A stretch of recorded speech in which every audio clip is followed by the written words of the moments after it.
One of the things that I love about the vSphere web client is that it's a single pane of glass. From a single tool, I can view all my VMs and all my hosts and the cluster configuration and the high-level settings that I've got and integrate NSX into it. But unfortunately, NSX has a lot of details that can only be seen from a command line interface. The specifics of MAC addresses and ARP tables and VTEP tables and routing protocols can only be seen from the CLI, which can mean some painful navigating to each and every device or control cluster node in order to find the information I'm looking for. But the NSX manager itself has a CLI, and from this top-down perspective, I can gain access to just about everything I need, assuming that I have the credentials and the NSX manager is up and online.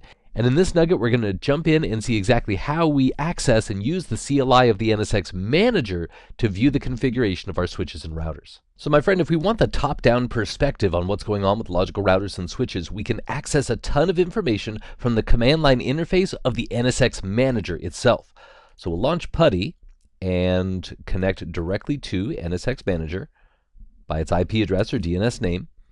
We'll log in as the NSX manager admin. So let's start with a little question mark. Aha, here's our list of commands. Basic things like ping and traceroute and show commands. And as usual, from this perspective, we really want to focus on the show command. So let's type in show space question mark. Sure enough, we get a bunch of things that we can view. Keep in mind, from the NSX manager perspective, there's going to be a lot of information about NSX itself. NSX's IP or IPv6 information, its clock, its version, so on and so forth. But we also have information about the things that NSX is in charge of controlling, such as the control cluster, the hosts and their clusters, and the VMs that are associated with that, essentially a whole bunch of ESXi information. And we can see that over there on the left-hand side.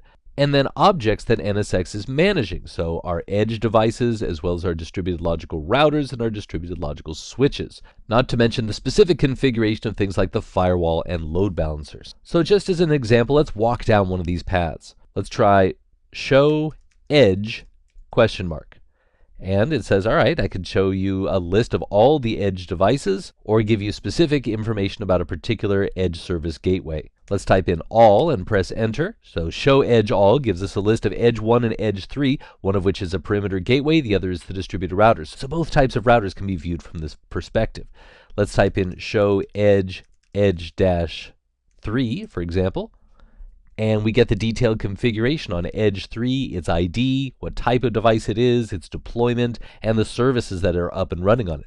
If we switch that to edge 1, we get the configuration that's available there, and you'll notice that everything is either true or false, and there's no blanks, because as an edge services gateway, it supports those services. Now if we do show edge 1, and then another question mark, we can dig even deeper. So let's go into show edge -1. Let's take a look at IP commands. Enter.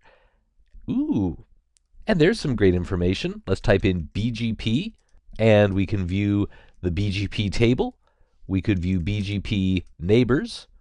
We could view IP route and view the local routing table as it's currently configured.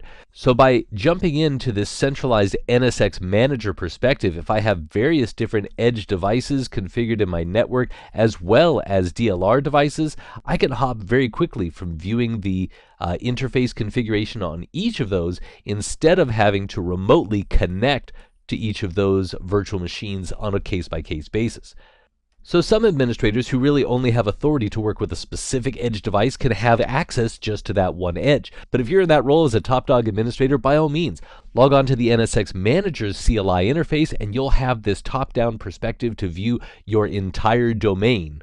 It's a pretty giddy perspective to run things from.